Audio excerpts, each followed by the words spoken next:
Hello, everyone. Welcome back to the Easy English Spark channel. I'm thrilled to have you here with us today. I hope you're all in great spirits and ready for something truly exciting and valuable.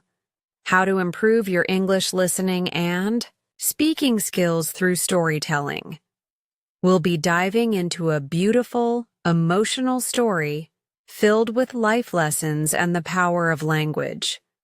Not only will this help you build confidence, but it will also make you speak more fluently and naturally. So, let's begin this journey together and spark up your English learning in the most fun and engaging way.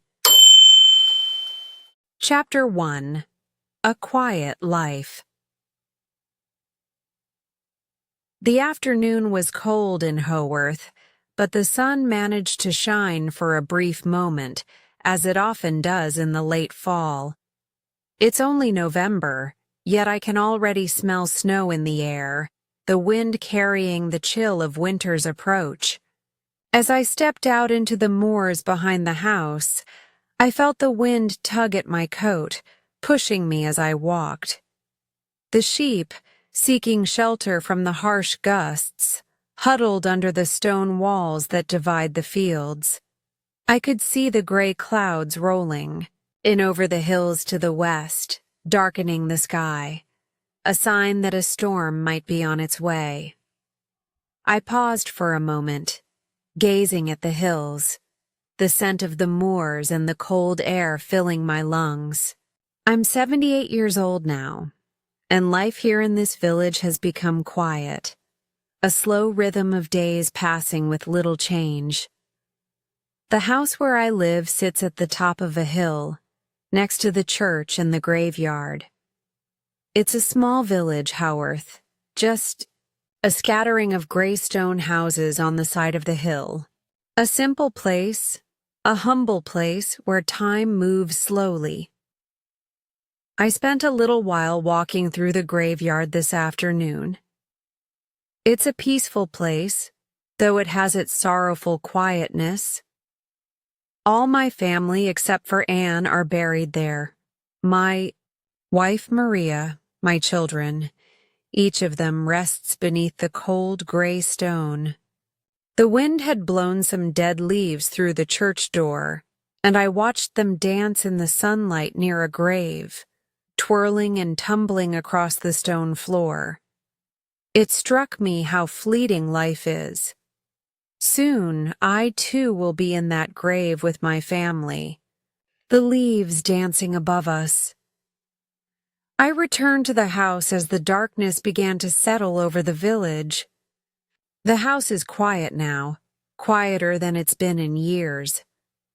Charlotte's husband, Mr. Nichols, is reading in his room, and our servant is cooking in the kitchen. Only the three of us live here now, Charlotte, Mr. Nichols, and myself. I can hear the quiet crackling of the fire in the hearth, the ticking of the big clock on the stairs, and, of course, the sound of the wind outside. The wind is always present. It has many voices. Sometimes it sings, sometimes it laughs. Sometimes it shouts, as if it's speaking to itself all through the night. Last night, it cried like a little child. I woke up in the middle of the night and went to the window to listen to it.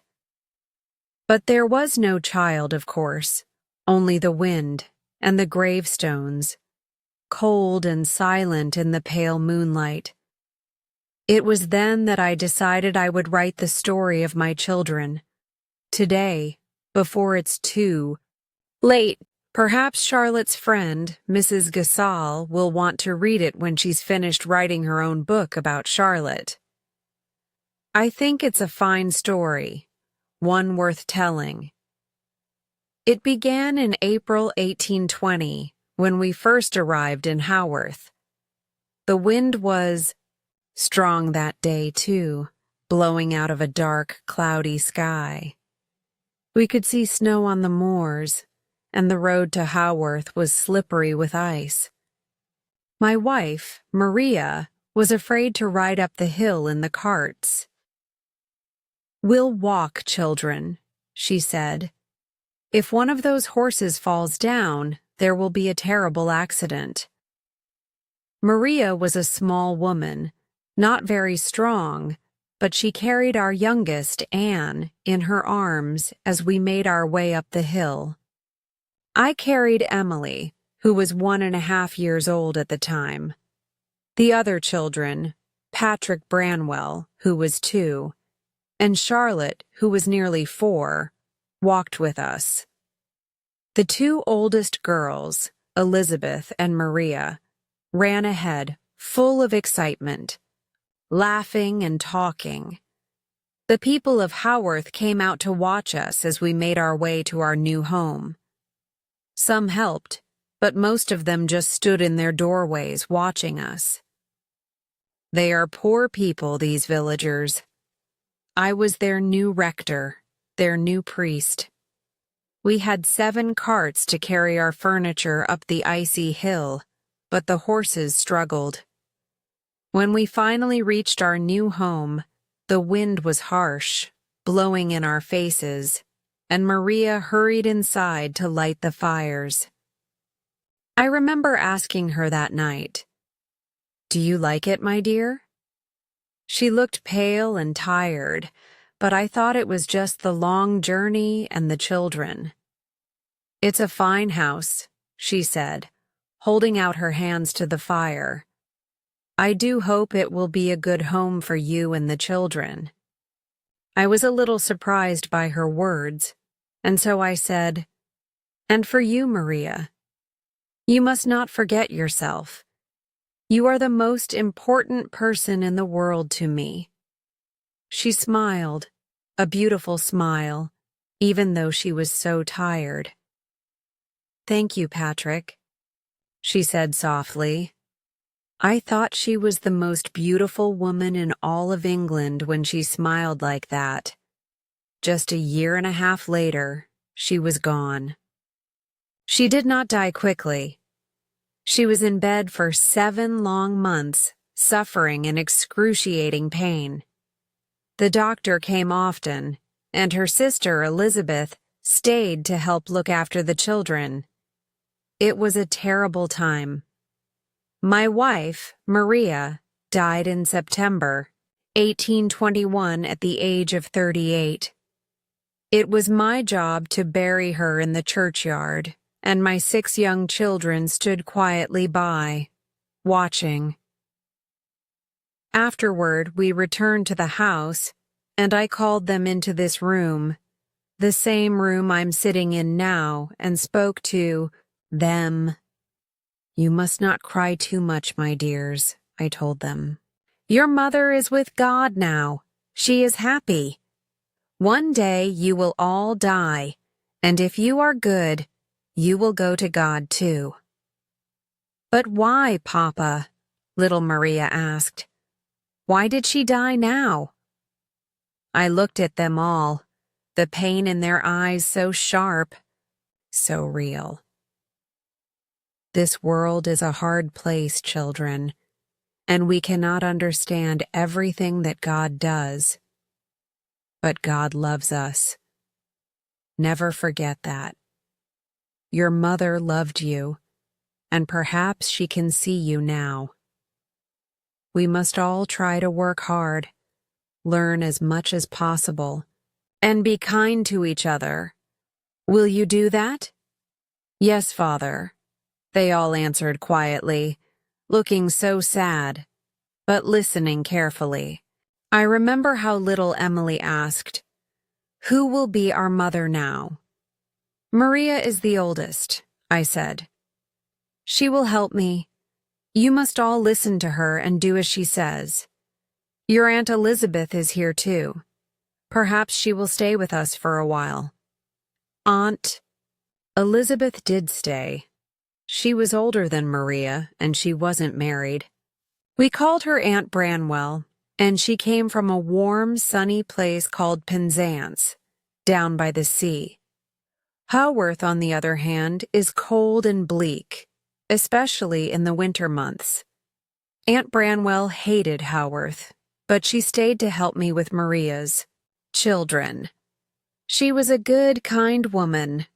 I was very proud of my little Maria. Even though she was only 8 years old, she worked tirelessly, taking care of the younger ones, helping them get dressed, helping them play and draw and read. She was like a little mother to them. She could read very well herself. We always had books in the house, and I spent hours talking to my children about them, about the Duke of Wellington and all the important events happening in London. My children listened carefully, and they tried hard to understand everything I told them. Maria often read aloud from the newspaper and asked me questions. She understood it all better than most adults I knew. I always believed my children were clever, and I was so proud of them. But even so, I knew I couldn't spend every waking hour with them. I had my work to do. So, in 1824, I decided to send them to school. I felt that they needed more than just books and talk. They needed a proper education.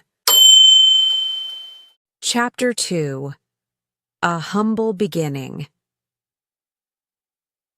I was born in a small, modest house in Ireland, nothing more than 2 rooms. It was a poor home, one that spoke of struggle and scarcity. We had no money, no luxuries. Our lives were simple, perhaps too simple for most people's liking. There were 11 of us in that tiny house, my parents, my 9 brothers and sisters, and me. The house was cramped, and the walls were thin. You could hear every sound, every creak of the floorboards, every voice from the next room. It was a life of constant noise, constant movement, constant need. Our farm wasn't large either. It was small, just enough land for us to scrape by, to grow what we needed to feed ourselves, and maybe a little bit more. My father worked the land tirelessly, while my mother did all the household chores and took care of the children. She would often tell us how hard it was to make ends meet, but we were too young to understand. All we knew was that it was hard, that we had little, and that we worked for everything we had. However, there was something special about that small house, something I never fully appreciated as a child. That little home was right next to a church, and the church had a school, a small school, but a school nonetheless. This school, this humble little building, would change the course of my life forever. I owe everything to that school, though I didn't know it at the time. As a boy, I could not have imagined that the path I was about to take would lead me far from that tiny house, far from the quiet hills of Ireland. But it was there, in that modest school, that I began to learn. The teacher was a kind, elderly man who had dedicated his life to educating the children of our small village. He didn't have many resources, and the school was little more than a room with a few benches, a chalkboard, and a small shelf filled with books. Yet, in that tiny space, we learned more than I could have imagined. The teacher taught us reading, writing, arithmetic, and, most importantly, he taught us to think. I remember my first day at school. I was nervous, as most young children are when they are sent to a new place. But as soon as I sat down in that small classroom and looked around at the other children, something clicked. I could feel the excitement in the air, the sense that this was a place of opportunity, a place where minds could grow, and grow they did. The teacher would often ask us to write essays about different subjects, and I found myself captivated by the idea of learning. It wasn't just about reading and writing for the sake of it.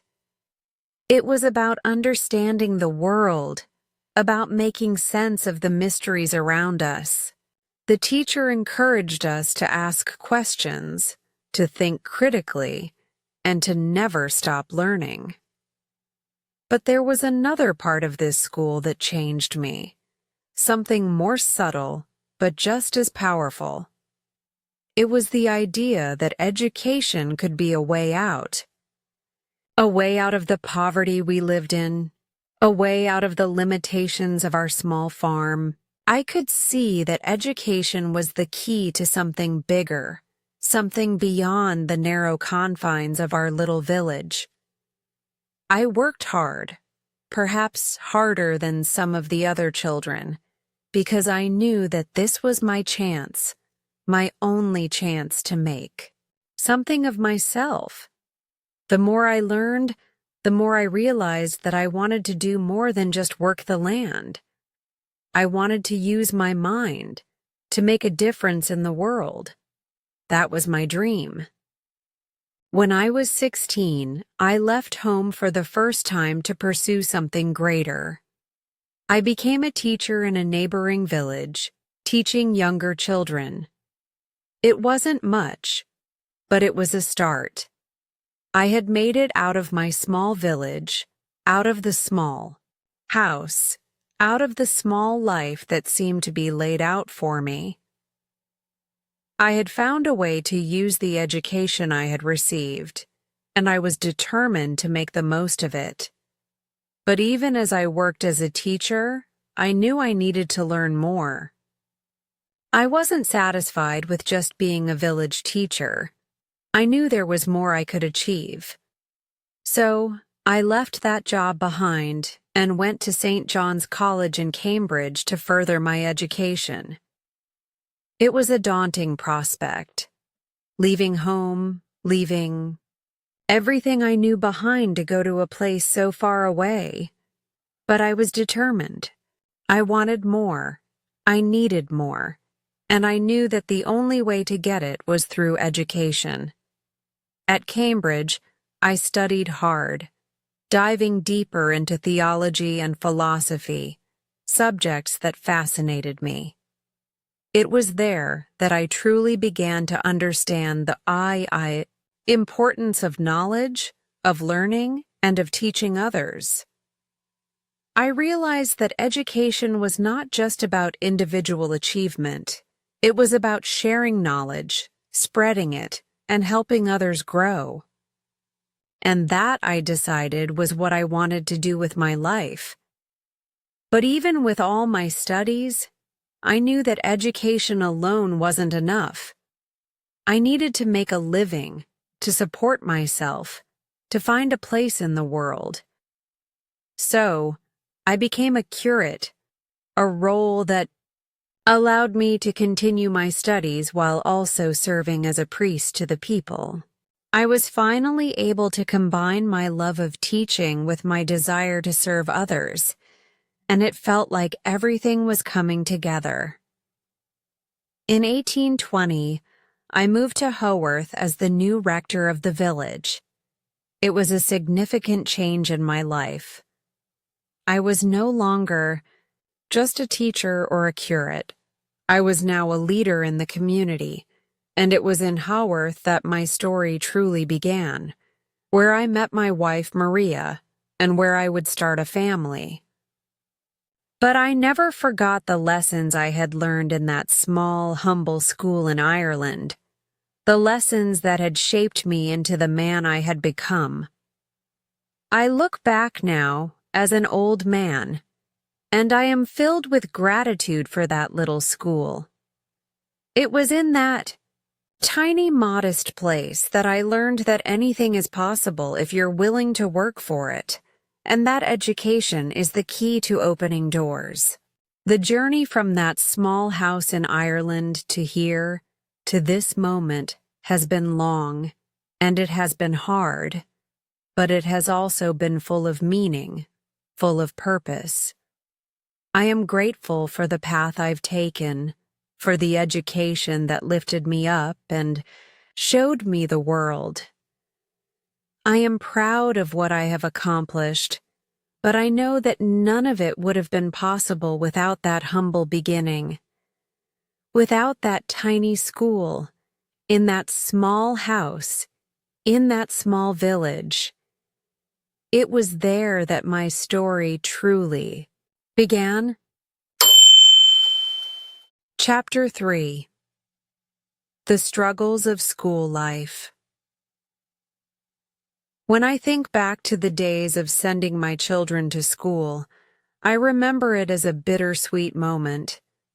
A mix of hope for their futures and sorrow for the hardships I knew they would face. It wasn't a decision made lightly, not when I saw the way school life had shaped my own childhood. But I had always believed in the power of education, and I hoped that this experience, though difficult, would offer my children the opportunities I had dreamed of. In 1824, I made the difficult decision to send my children away to Cowbridge School. It was a place for the daughters of clergymen, a school that promised a proper education. I thought it would be a good fit for Maria and Elizabeth, my two oldest girls, and later, Charlotte, Emily, and even little Anne when she was older. They would receive the education they deserved. After all, a father can only do so much to educate his children at home, especially when one's own eyes are not what they used to be, and there's so much work to be done in the parish. But I never could have prepared myself for the kind of hardships my children would face in that school. It wasn't just about the learning, it was about the cruelty of the school, the isolation, and the cold. My girls, my precious children, had no idea what awaited them.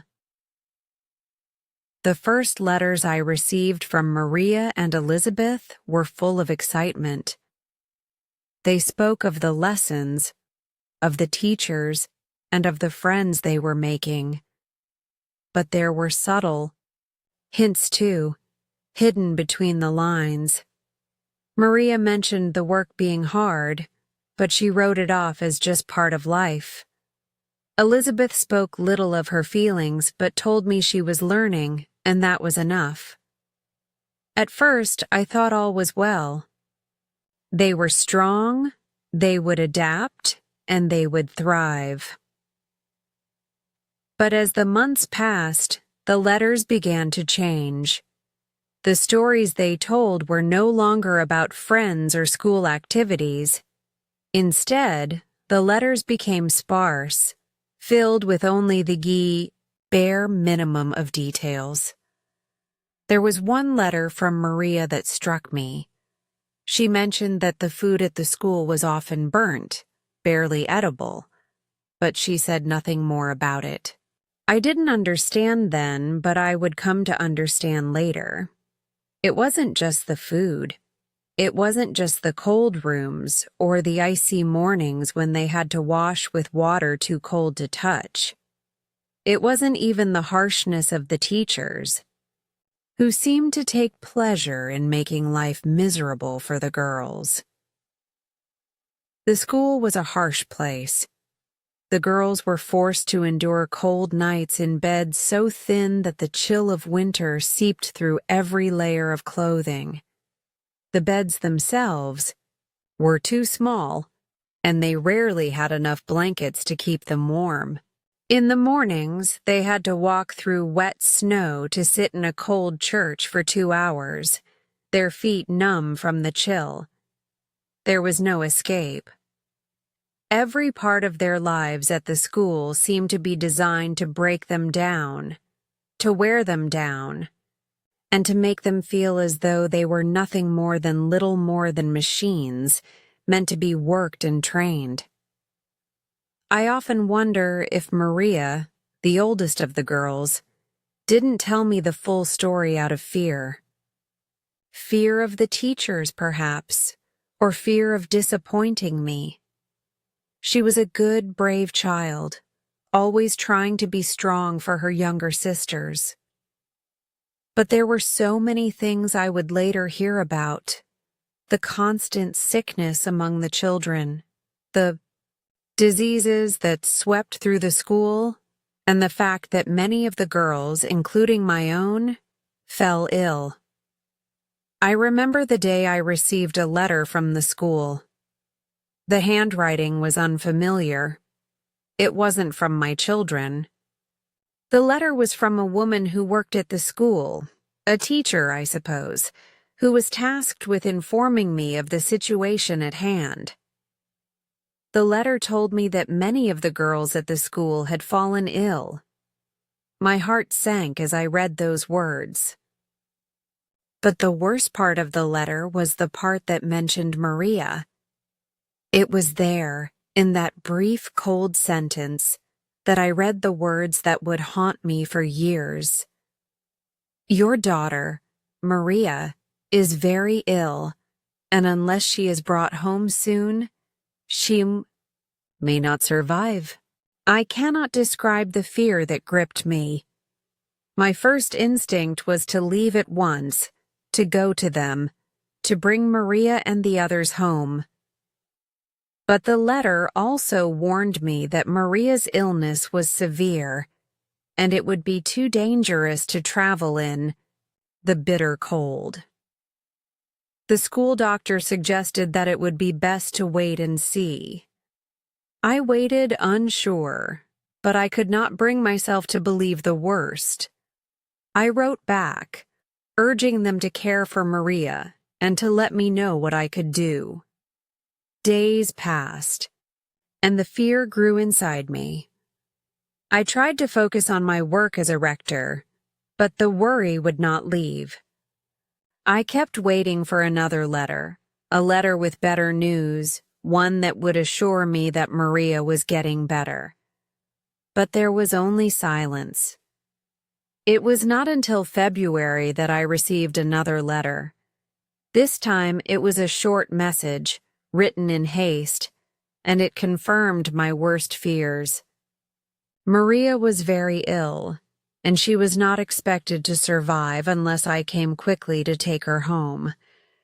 I immediately set out for the school, making the journey across the snowy moors as fast as I could. I arrived at the school, where the cold hit me, harder than I had anticipated. I hurried inside, and the sight of my dear Maria, pale and weak in bed, nearly broke my heart. She was surrounded by her sisters, who were just as ill, but still standing by her side. The doctor had been unable to help her. She had been suffering for weeks, and I could see the toll it had taken. Her once bright eyes were dull and distant, her face thin and ghostly pale. There was no warmth left in her, no strength to stand, and it was too late to save her. We brought Maria back home, across the cold hills, and laid her in the bed where she had spent so many long nights. She never recovered. She stayed in bed. For months, her body weakened by the illness. The doctor came again and again, but nothing could help her. In September of 1821, Maria passed away. She was only 38 years old. I remember that day so clearly, the way the air felt so still, as if the world was holding its breath. We buried her in the churchyard, alongside the rest of my family. My children stood there quietly, so young and so full of sorrow. It was the beginning of a long, painful chapter in our lives. Looking back now, I can see how the hardships of school life left their mark on my children. The cold, the sickness, the fear. They all stayed with them long after they returned home. I should have known the reality of school life sooner. But how could I? How could anyone have known the cruelty that awaited them? And yet, despite everything they went through, my children did not become bitter. They did not give up. They remained strong, and they carried on, just as Maria would have wanted. But I could never forget the toll that school had taken on them, the way it drained their spirits, their health, their joy. I wished I could have protected them from it, kept them safe from the harshness of the world. But life is not like that. Is it? We cannot protect our children from every pain, every sorrow. All we can do is love them, care for them, and hope that they emerge from the hardships stronger, wiser, and more resilient than before. Chapter 4: Growing Talents. After Maria's death, the world around me seemed to dim, but I knew that life must go on. It was especially hard for the children. They had just lost their mother, and they were all so young, too young to fully understand the depth of what had happened.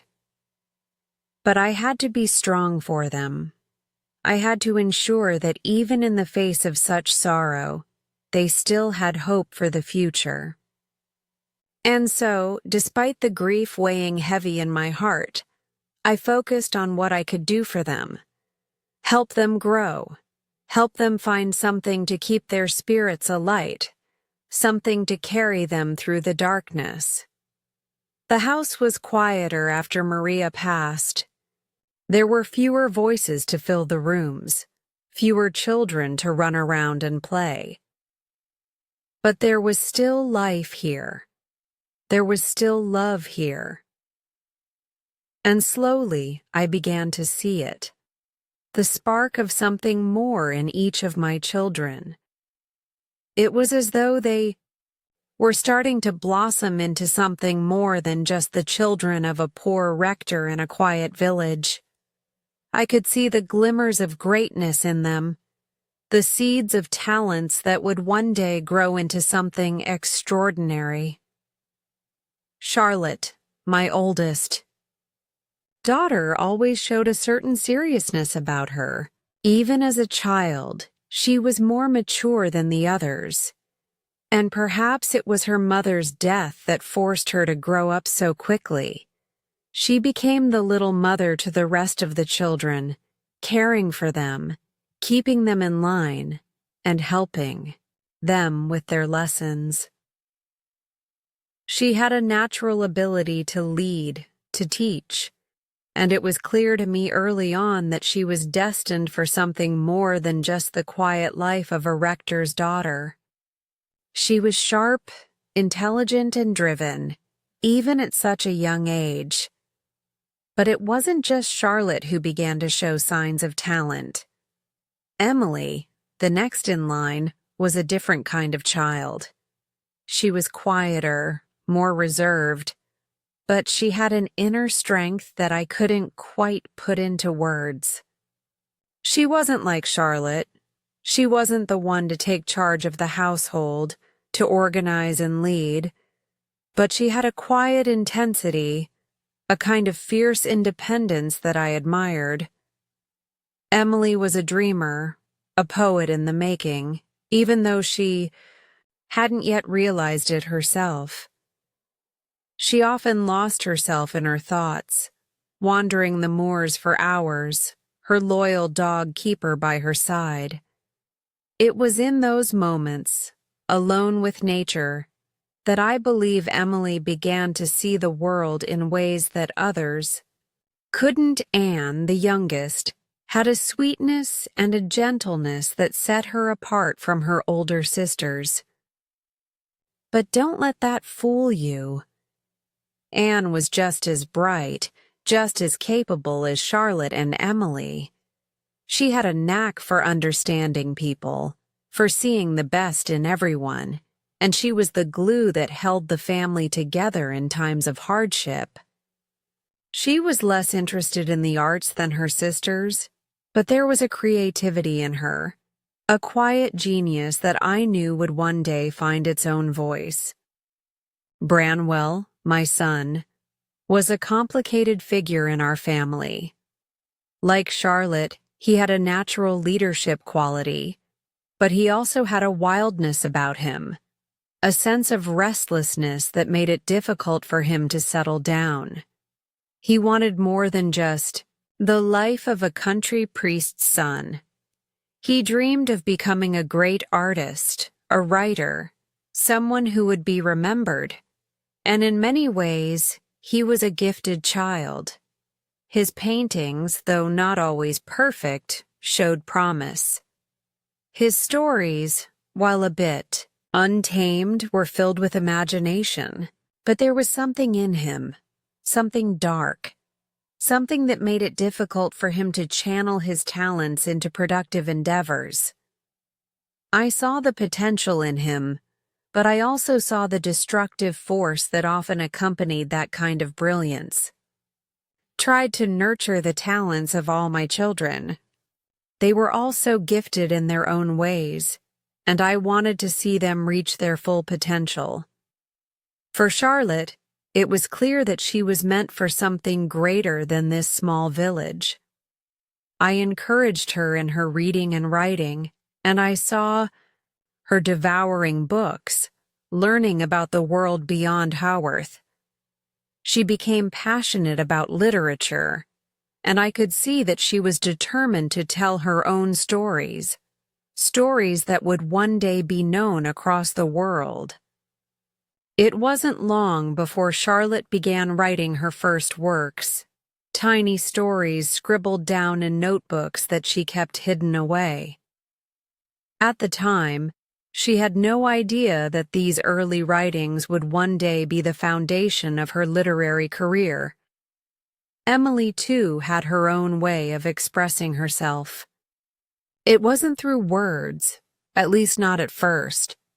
Emily was the artist, the painter, the one who captured the world around her in colors and strokes. She was drawn to the natural world, to the moors and the wild landscapes that surrounded our home. She spent hours on end sketching and painting, trying to capture the beauty and the mystery of the world in her own unique way. I would often find her sitting by the window, lost in her thoughts, with her sketch pad on her lap, her eyes focused on some distant horizon only she could see. It was through her art that Emily began to make sense of the world, to channel the emotions that she sometimes had difficulty expressing through words, and, too, found her voice in her own way.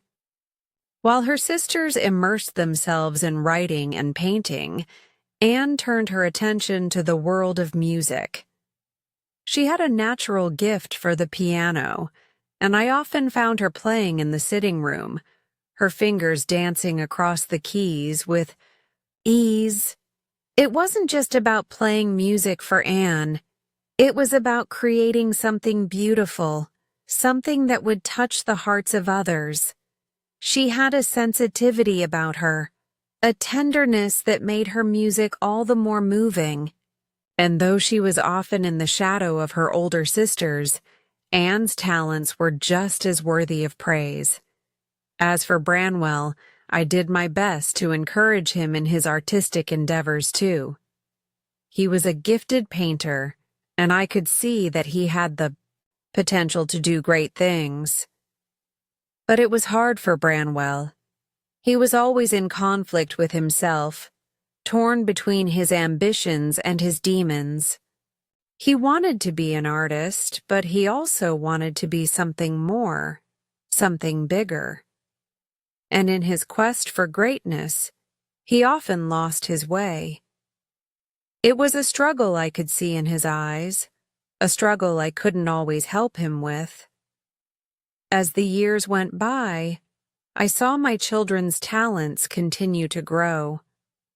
They each found their own ways of expressing themselves, whether through writing, painting, music, or simply through the way they carried themselves. It was clear to me that they were all destined for greatness, though none of us knew just how great their futures would be. They were still so young, still learning, still finding their place in the world. But I knew one thing for certain. They were not destined to live ordinary lives. They were meant for something more.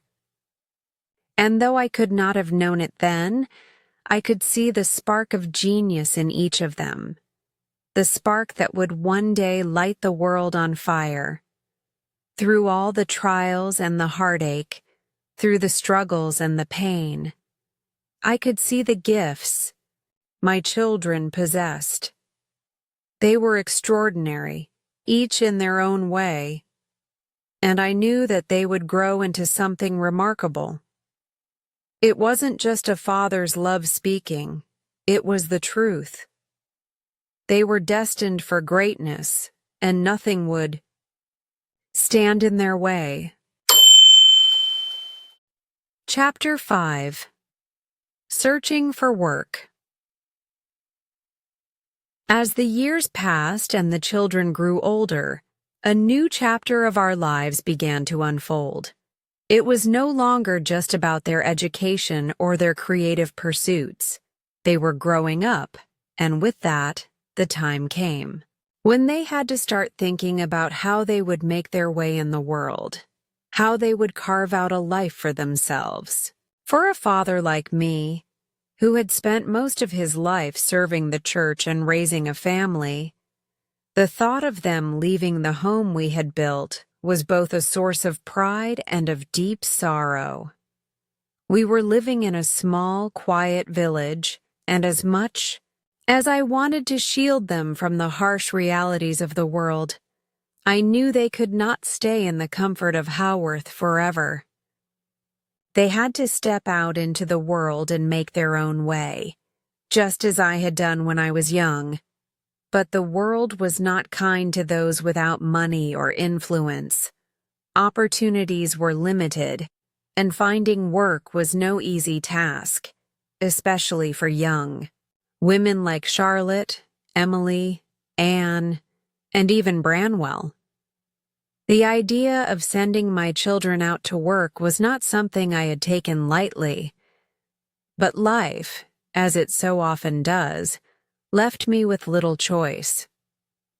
The family finances were dwindling, and while we had always made do with what little we had, I could see that we were heading toward a point where the burden of supporting them all would be too great.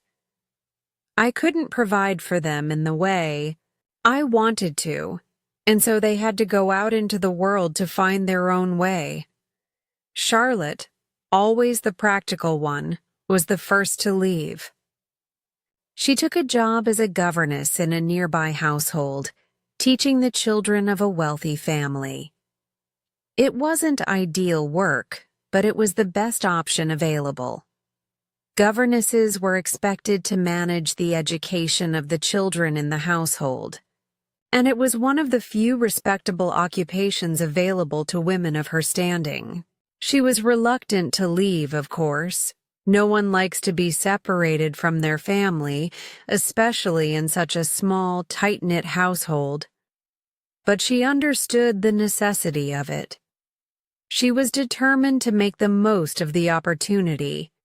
It wasn't long before Emily, too, sought work as a governess. Emily was not as well suited to the role as Charlotte. She was shy, introspective, and often uncomfortable in the presence of strangers. The idea of being a governess, living in a foreign home, and managing someone else's children seemed like an overwhelming task for her. But she knew that it was something she had to do. So, despite her reservations, she left for a job in a large household in a town several miles away. Anne, the youngest, followed in their footsteps. She, too, became a governess, working in a family much like the others. She was less daunted by the task than Emily, but it still weighed heavily on her. The role of a governess was not an easy one. It was a position that demanded hard work, patience, and a great deal of self-restraint. A governess had little control over her own life. She was expected to be obedient to the family she served, and her personal freedom was limited. It was a lonely life, especially for young women like Anne, who longed to be close to family but had to endure long separations in order to make a living. And then there was Branwell, my son. I had always believed that he would make something of himself. I had hoped that his artistic talents would lead him to a promising career as a painter or writer. But his life had not turned out the way I had imagined. He had dreams of becoming a famous artist, but the reality of his ambitions was much harder to face. His early works showed promise, but they were raw and unrefined. And though I did my best to support him, his path was far more complicated than I had anticipated. Branwell initially tried to find work as an artist. He believed that his talent would shine through and that he would be able to make a name for himself. But opportunities for artists in a small village like ours were few and far between. He struggled to make a living. He took odd jobs, painting portraits of local families and occasionally doing commissioned work. But the pay was meager, and he was never able to establish himself in the way he had hoped. As time went on, Branwell's frustrations grew. He began to lose faith in his artistic abilities and became restless, trying to find fulfillment in ways that were destructive. His once promising career as an artist began to unravel, and with it, his mental health. He began drinking heavily, seeking solace in the bottom of a bottle. He would retreat to the pub in the village, spending hours drinking and talking with anyone who would listen. His days were filled with a growing sense of despair, and the bright-eyed, ambitious young man I had once known seemed to slip further and further away. But I had no choice but to watch from the sidelines. I couldn't change his path, no matter how much I wanted to. I tried to reason with him, to encourage him to keep pushing forward, but nothing seemed to make a difference. The world had become a difficult place for him, and his inability to find success only deepened his bitterness and sense of failure. I hoped that one day he would snap out of it, but I had little hope left that he would ever find the happiness or the success that he so desperately sought. While my children were off seeking work in various places, I was left behind at home in Haworth, trying to maintain the family's affairs. It was hard to manage on my own, especially with my eyesight failing, but I did what I could. I made sure that the house was running smoothly and that the parish was well taken care of. I found comfort in the routine, in the work that needed to be done, though I could not deny that the house felt empty without the constant presence of my children. At the same time, I couldn't help but feel a deep sense of pride as I watched my children step into the world. They were all so brave, so determined, and I could see that they were learning and growing from their experiences, even if it meant enduring hardships.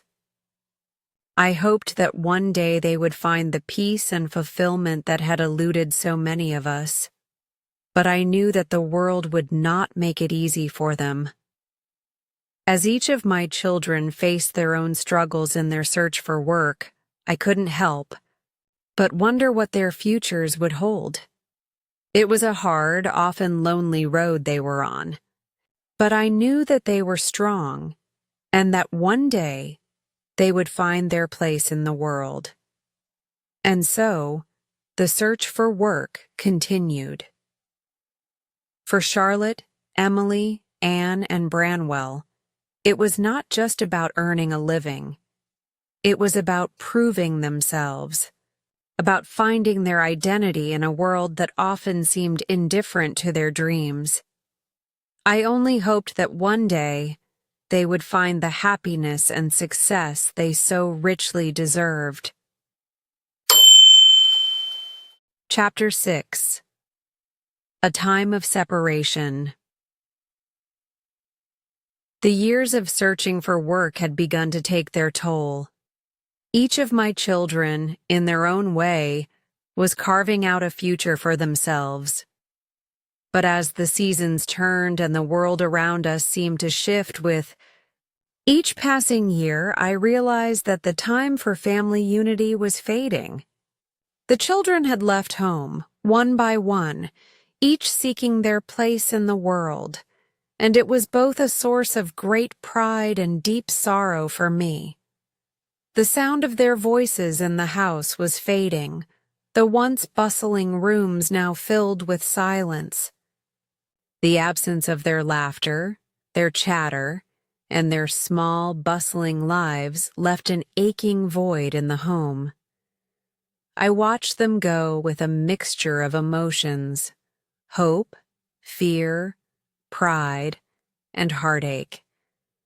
Charlotte, the first to leave, had taken up a position as a governess, teaching the children of a wealthy family.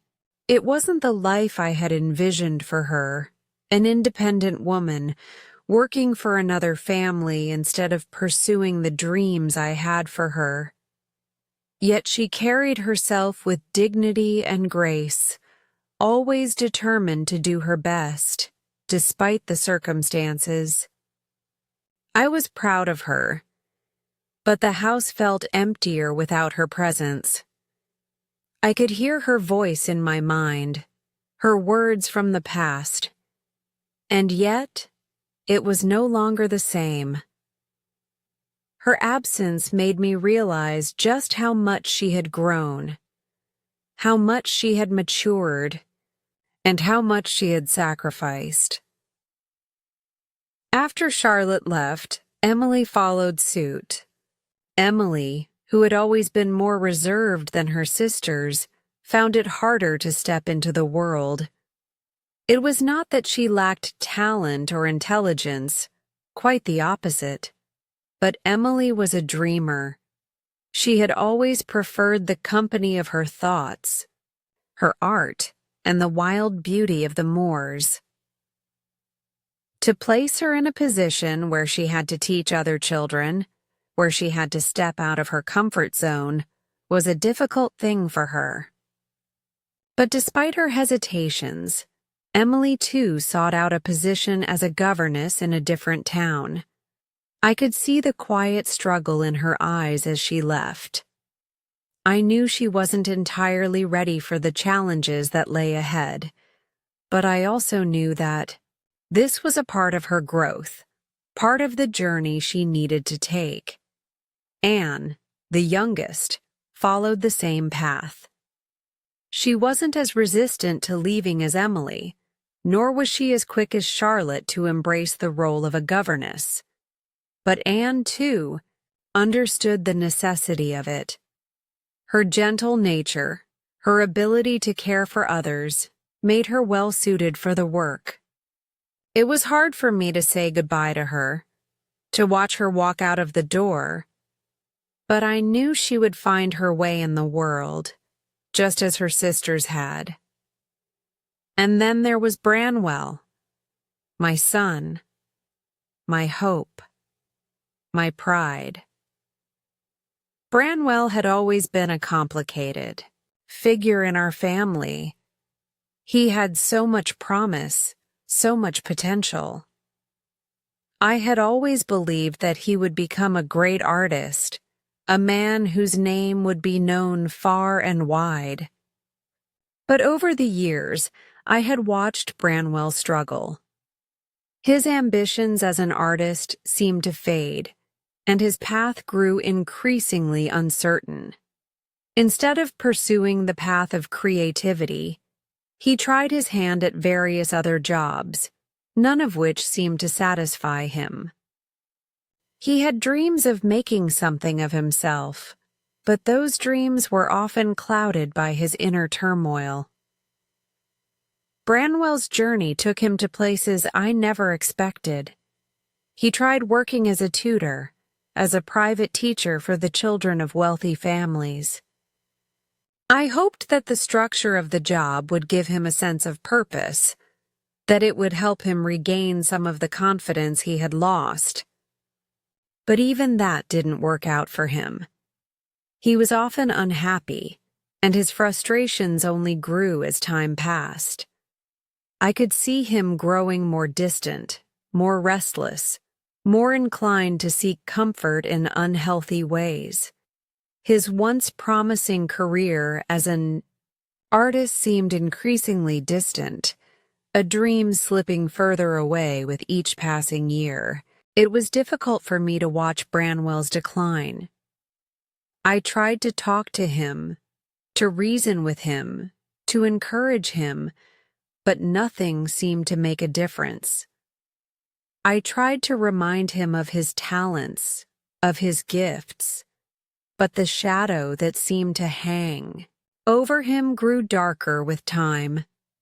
He spent more time in the pub, drinking away his days, seeking solace in a bottle rather than the work he was capable of. It pained me deeply to see him lose his way, to watch the bright, talented young man I had once known turn into someone I barely recognized. He was caught in a cycle of despair, and I couldn't seem to break him out of it. Despite his struggles, I still held on to hope for him. I still believed that there was something more for Branwell.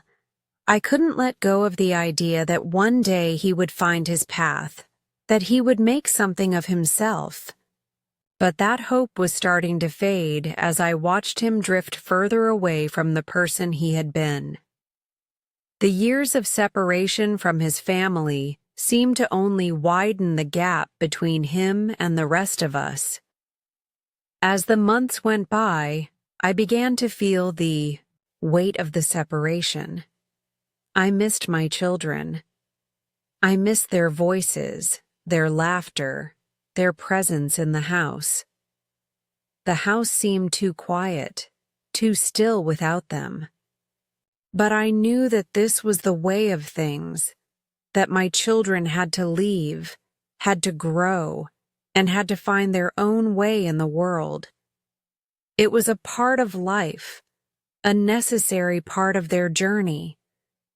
I knew that, as a father, I had done my best to prepare them for what lay ahead, and I had to trust that they would make their way in the world, even if it meant leaving the comfort of home. It wasn't just the physical distance that was hard to bear. It was the emotional distance. The bonds that had once felt so strong, so unbreakable, began to feel more fragile. The letters came less frequently. The visits were shorter. The gap between us widened. I couldn't help but feel that the family I had known, the family I had once been so close to, was slipping away. I couldn't hold on to them forever, no matter how much I wanted to. I had to let them go. And yet, even as I felt that loss, I also knew that this separation was part of their growth.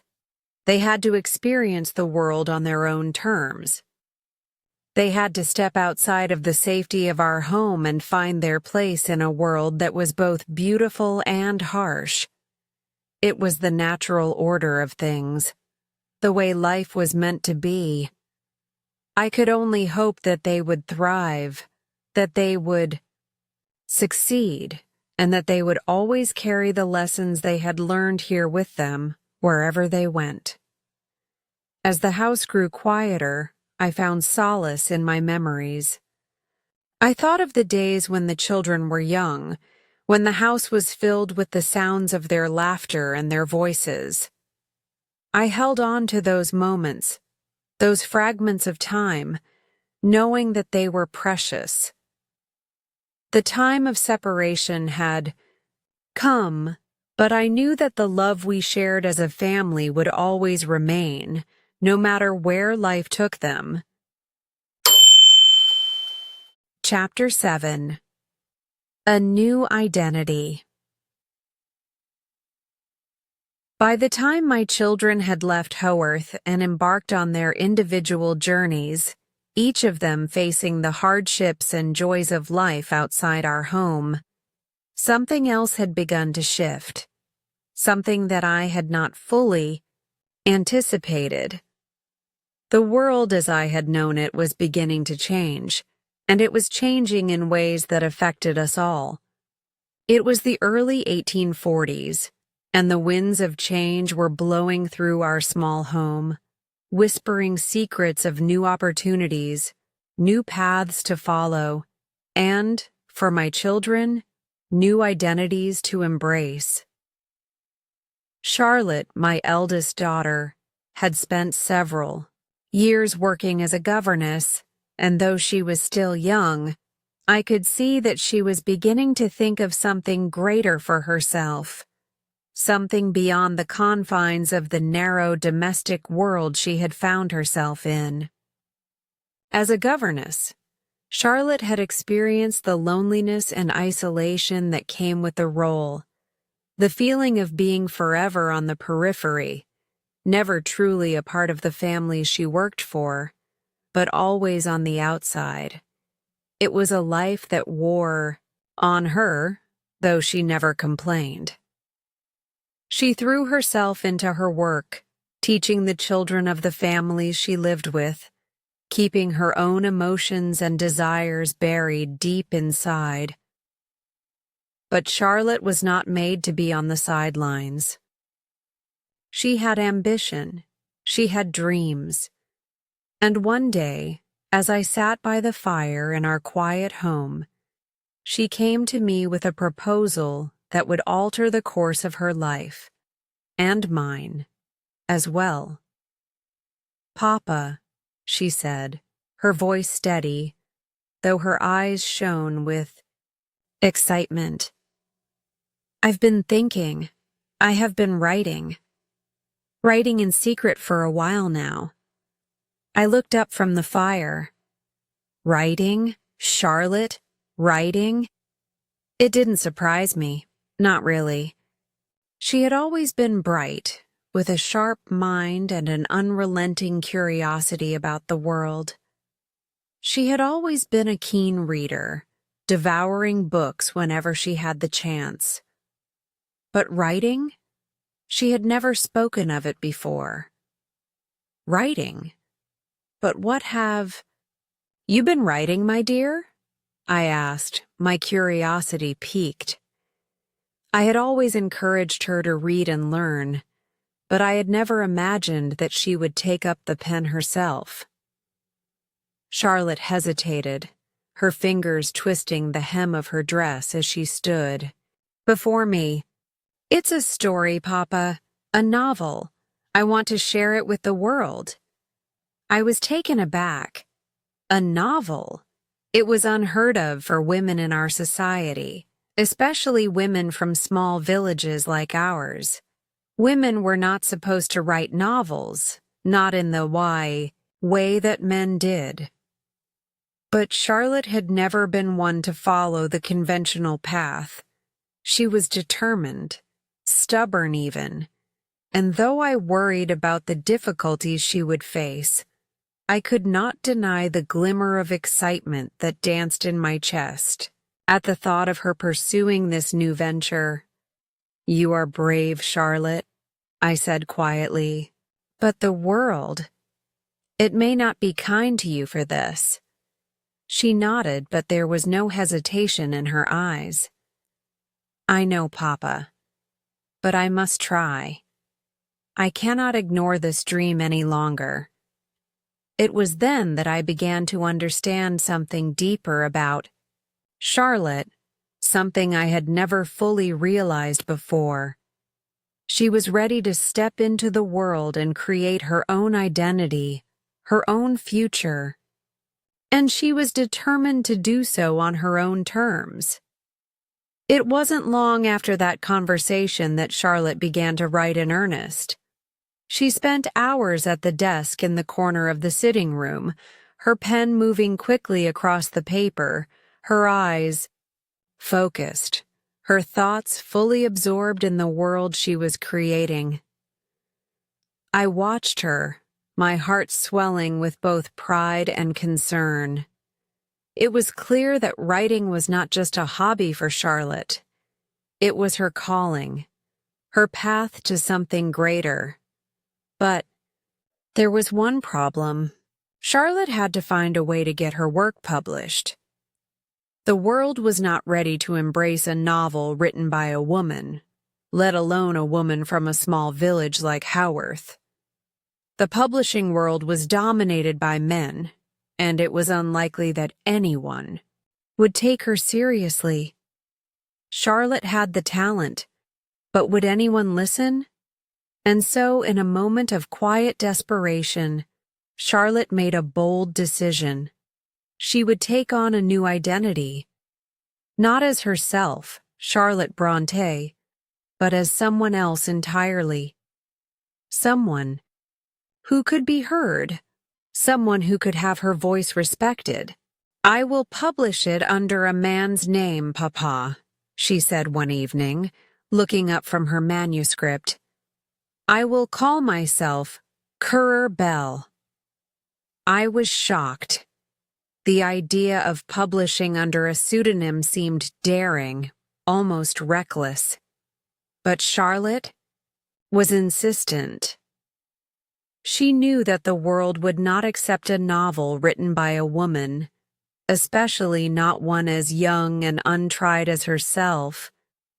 And so, she chose to take a new identity, to hide behind a name that would allow her to be seen and heard in a world that was not yet ready to embrace female writers.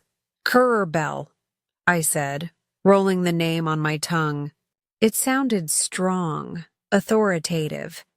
It sounded like a name that could stand up in the world, a name that could command attention. With her new identity in hand, Charlotte submitted her manuscript to publishers. It was a difficult and long process. She faced rejection after rejection, each one a painful blow to her dreams. But Charlotte never wavered. She continued to send her work out into the world, undeterred by the obstacles in her way. And then, finally, there was a breakthrough. Publisher, intrigued by the manuscript that had been sent under the name of Currer Bell, decided to take a chance. The novel was accepted, and it was published under that name. A name that was not Charlotte Brontë, but someone else entirely. When Jane Eyre was released, it became an instant success. The story of a young, strong-willed woman fighting for her independence and finding love and happiness on her own terms resonated with readers in a way that none of us had anticipated. The book was praised for its depth, its emotional honesty, and its portrayal of a woman who refused to accept the limitations placed upon her by society. Charlotte was overjoyed, but there was a part of her that was hesitant to reveal the truth. She had hidden behind Currer Bell for so long that the idea of stepping into the light as herself was a frightening thought. But when the world began to praise Jane Eyre, Charlotte knew that it was time. She could no longer hide in the shadows. It was then that she revealed the truth. The world learned that Currer Bell was not a man at all, but a woman, Charlotte Brontë, the same woman who had worked as a governess, the same woman who had poured her heart and soul into her writing. And to my amazement, the world accepted her. They were intrigued by her, fascinated by her, and her identity as a writer was solidified. Charlotte's decision to adopt a new identity had been a bold one, but it had been the right one. It had allowed her to step into the world, to have her voice heard, and to build the future she had always dreamed of. She had found her place in the literary world, and it was a place of respect, recognition, and admiration. The success of Jane Eyre marked the beginning of a new chapter in Charlotte's life. She was no longer just the daughter of a rector. She was a writer, a creator, and her name would be remembered for generations to come. And it was through that new identity, that courage to step out of the shadows and into the light, that she had made her mark on the world. As I sat in the quiet of our home, watching my daughter step into her new life, I could not help but feel a deep sense of pride. Charlotte had done it. She had found her own identity and had shaped her own destiny. And in doing so, she had changed the course of our family's history forever.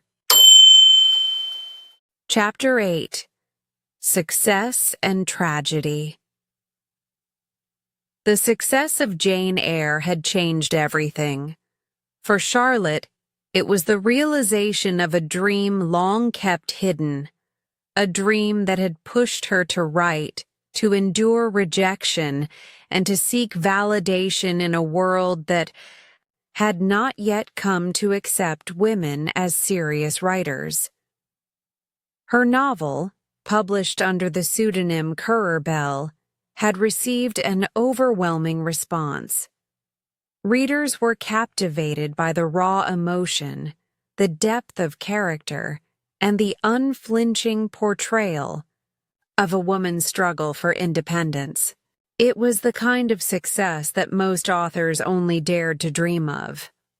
The story of Jane Eyre, a young woman who defied convention, had struck a chord in a world that was ready for change. Charlotte had done it. She had carved out her place in the world of literature, and I couldn't have been prouder of her. I watched her glow with pride as the letters of praise from readers and critics flooded in. It wasn't just her writing that had found an audience. It was her soul, laid bare for all to see. She had dared to be vulnerable, to be bold, and the world had responded. It seemed that everything was finally falling into place for Charlotte. Her life was no longer just the quiet existence of a rector's daughter. She was now a published author, a respected voice in the literary world. But as with all things in life, success does not come without its shadows. While Charlotte basked in the glory of her literary success, the rest of the family was still struggling, in their own ways. Emily, too, had been writing, though more quietly, more privately, her own stories, her own poetry. Yet, despite her brilliance, Emily's writing had never been widely recognized. Emily, with her intense, solitary nature, had never craved the spotlight in the same way Charlotte had. But the world had failed to see the genius in Emily's work, and it saddened me to think that her brilliance was hidden from the world. Emily was not one for outward expressions of grief, nor was she one to share her heart easily. But there was something in her eyes, something I could never quite name, that spoke of a quiet yearning for recognition, for her own place in the world. Emily's poetry was dark and passionate, full of vivid imagery and haunting beauty. Wuthering Heights, the novel she had poured her heart into, had been rejected by publishers, just as Jane Eyre had been before it found its place in the world. But Wuthering Heights was different. It was a story of love and hate, of passion and violence, a tale that went far beyond the conventions of romance novels at the time. It was the kind of book that the world was not yet ready to embrace. As the years passed, Emily's health began to deteriorate. She had always been a fragile soul, and the burden of rejection, combined with the isolation she so often sought on, the moors seemed to take a toll on her. I could see the sadness in her eyes, the way she withdrew from the world, preferring the company of her thoughts and the haunting beauty of her imagination. And then one day, the news came. Emily had fallen, ill, seriously ill, and there was nothing that could be done to save her. I remember the coldness that filled my chest as I received the news. It was as if the world had stopped turning, as if all the light had drained from the day. Emily was gone. Her death was a blow that I could not have prepared for.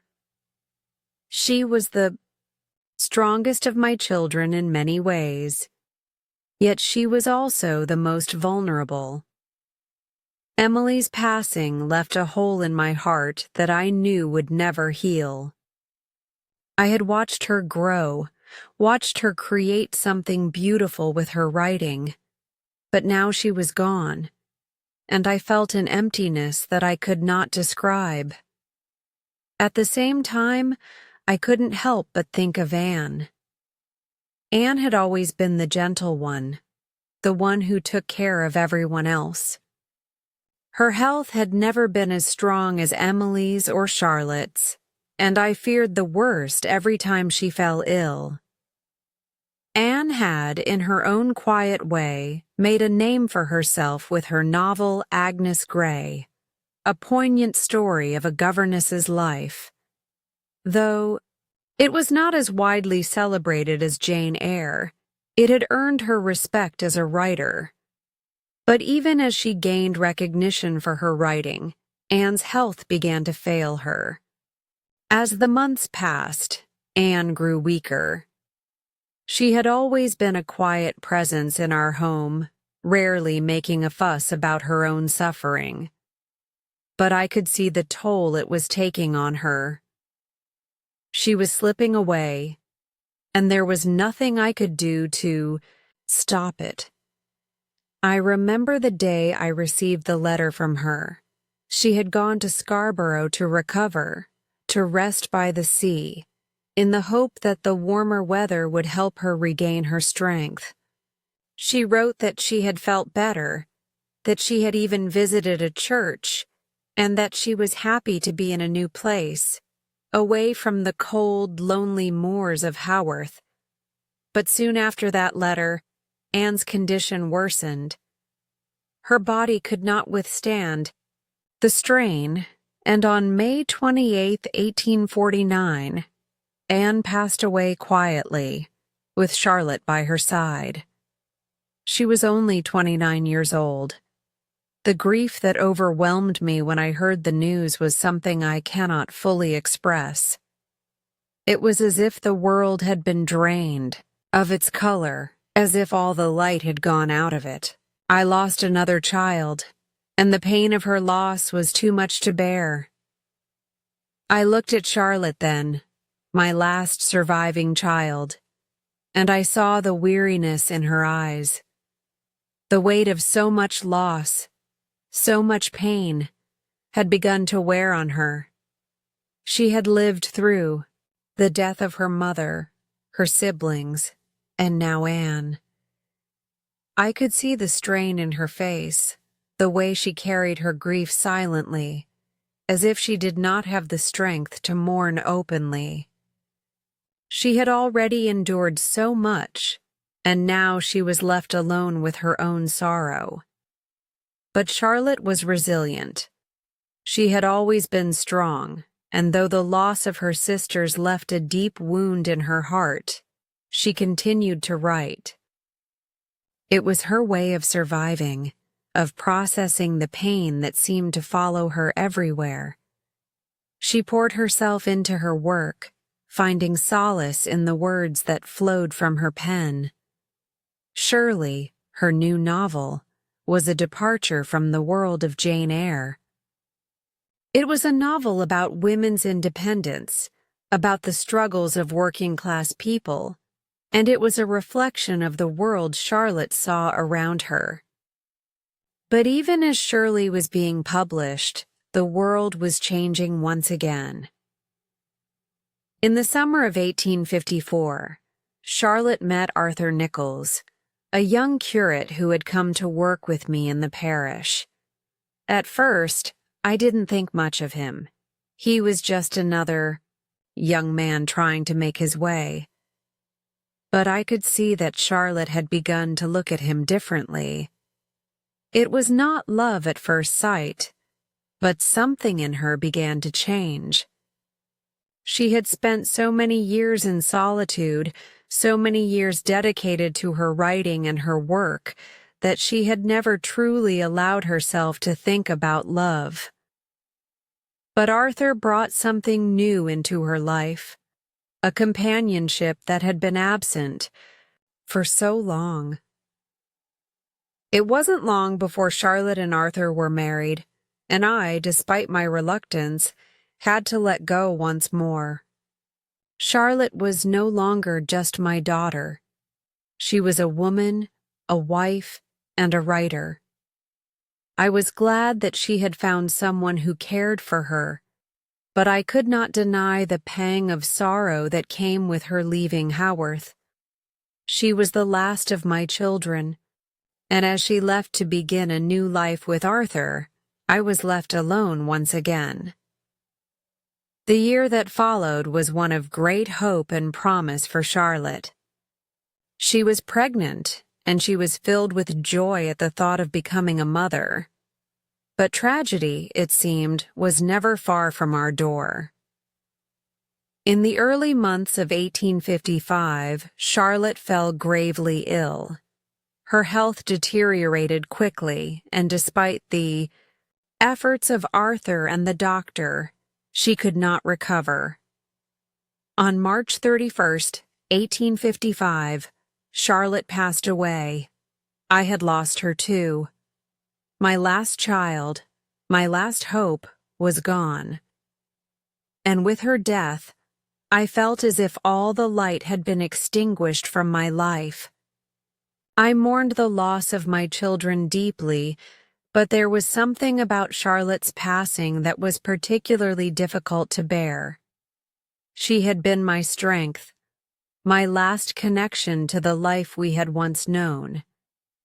Now, she was gone, and I was left to face the world without her. The world had taken so much from me, my wife, my children, my hopes. But I carried on, as one must. I had witnessed the rise of my children, the blossoming of their talents, and I had seen the world recognize their brilliance. But with their passing, I was left to reflect on the fleeting nature of life and the pain of losing those you love. Success and tragedy, two sides of the same coin. My children had found greatness, but it came at a cost. And in the end, I was left with nothing but memories.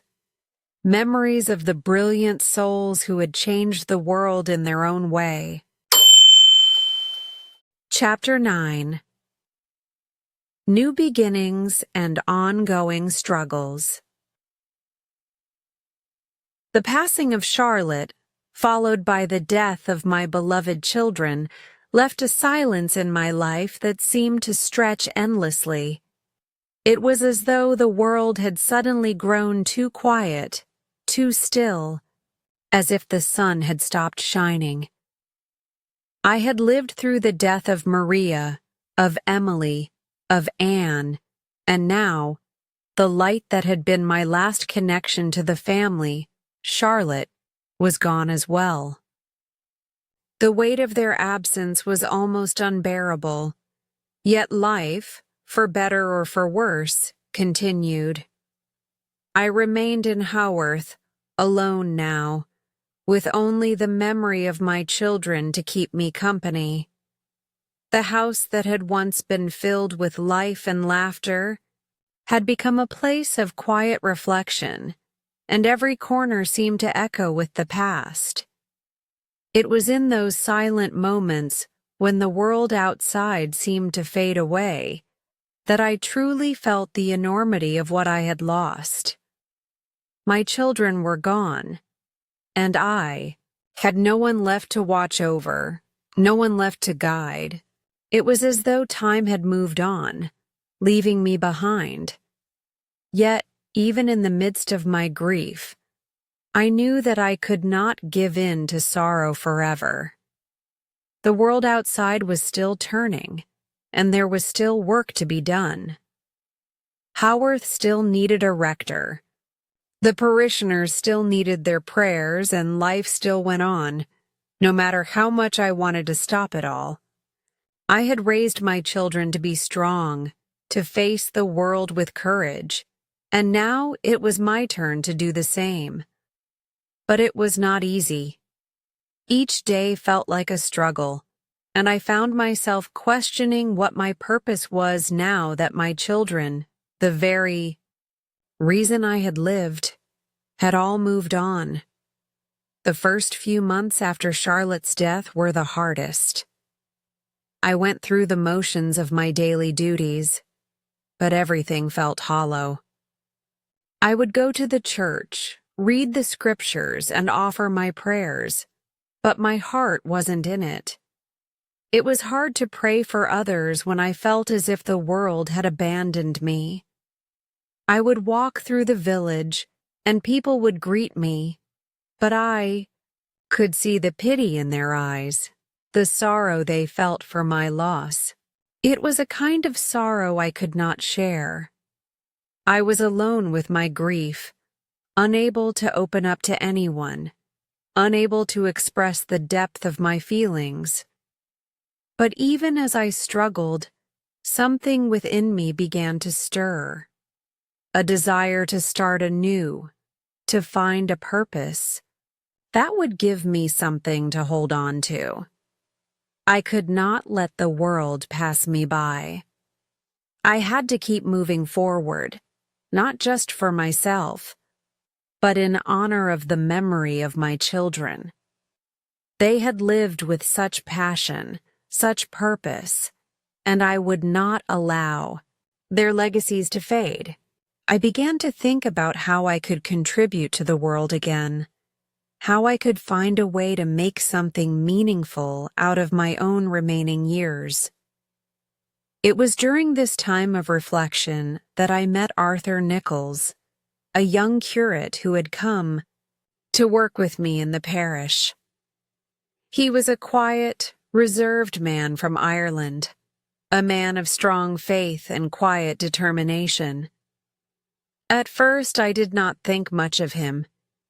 He was just another young man taking up his place in the church, a passing figure in my life. But over time, I began to notice something in him that I had not seen in anyone else for a long time. A quiet strength, a willingness to work hard and do what was necessary. He was devoted to the work of the church, and he had a way of bringing calm to even the most chaotic of situations. It was not love at first sight, at least not for me. But over the months, as I watched him interact with the people of Haworth, I began to respect him.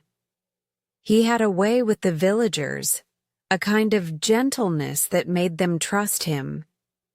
He was patient, thoughtful, and above all, he cared deeply for the people he served. There was something comforting about him, something steady and reliable. I could see why Charlotte had come to rely on him in the final years of her life. There was no pretense about Arthur. He was simply a good man, doing his work with integrity. As the months went by, Arthur became more and more involved in the daily workings of the parish.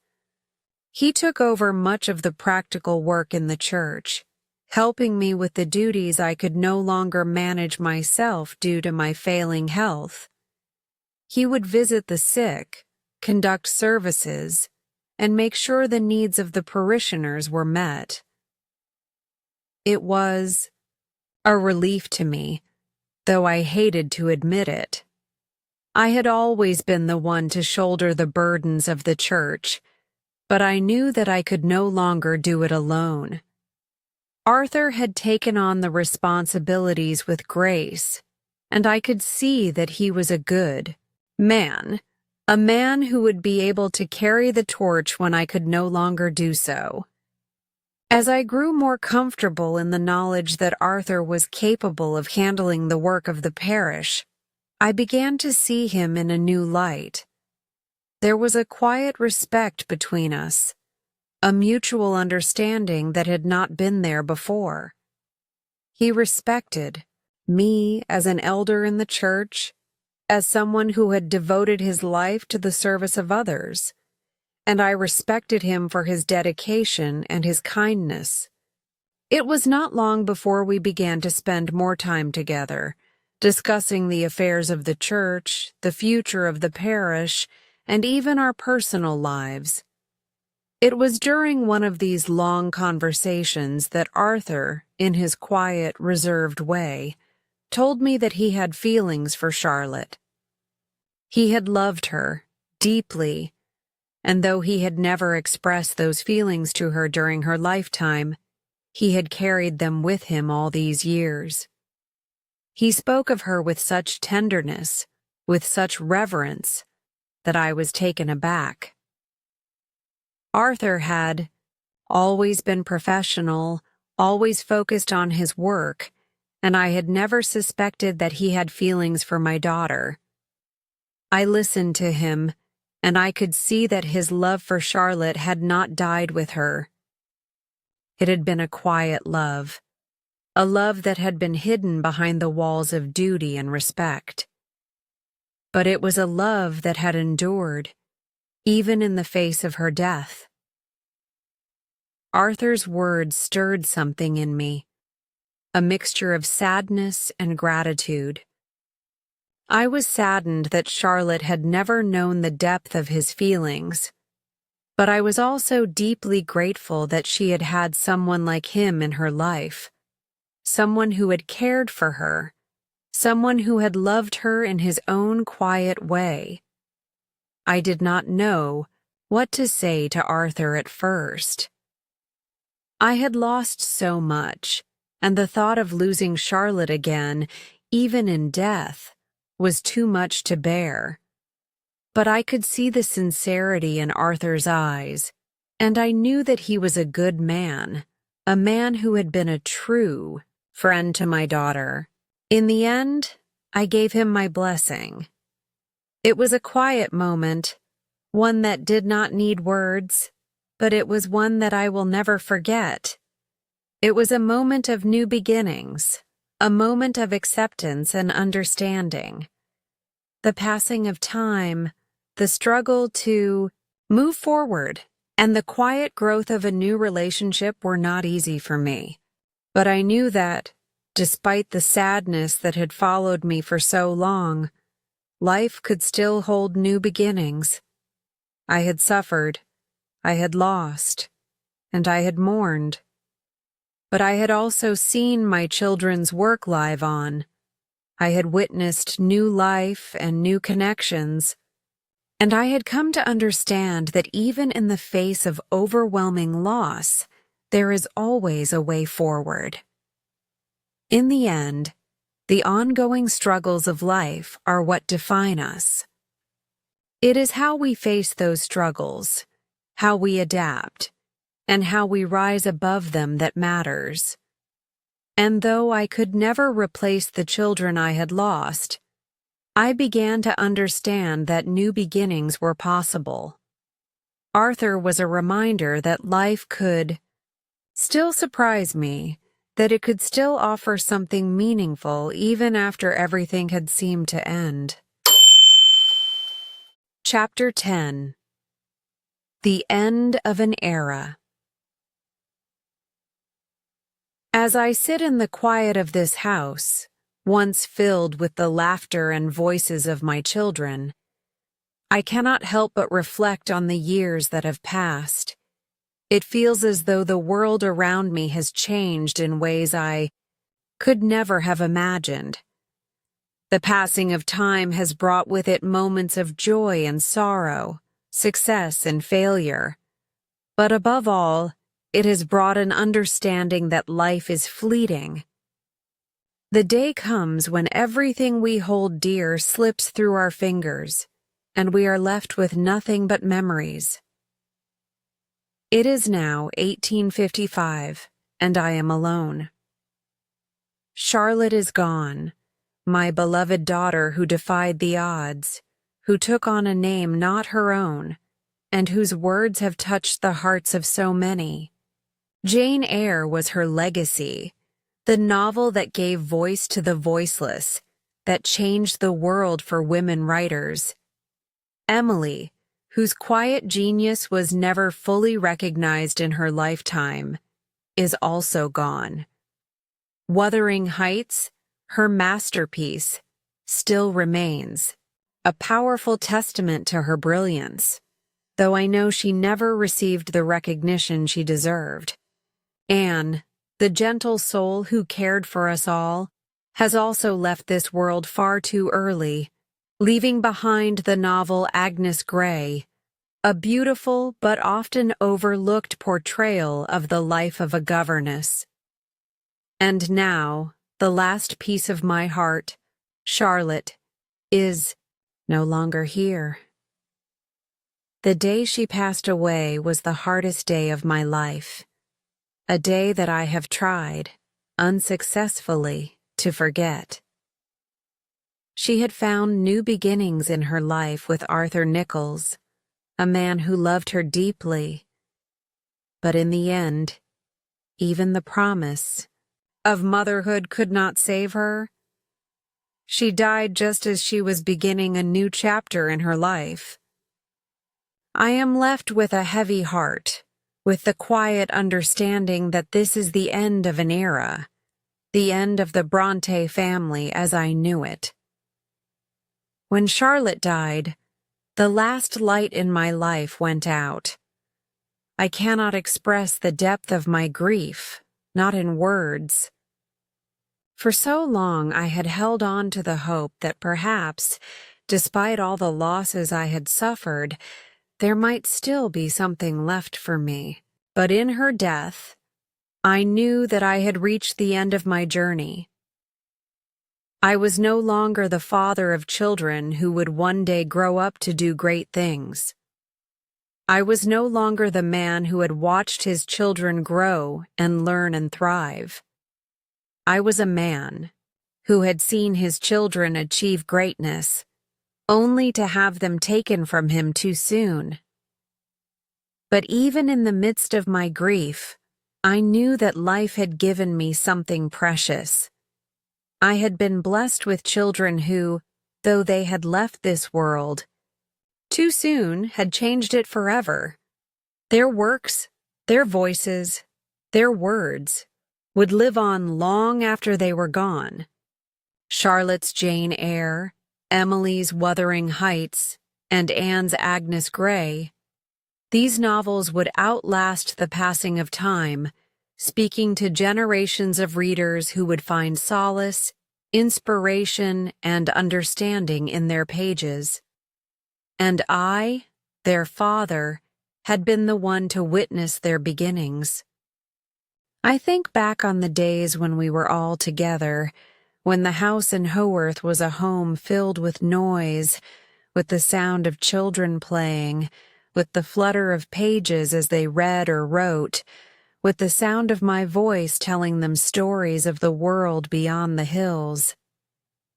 I remember the days when Maria was still alive, when we were a family, when the future seemed full of possibilities.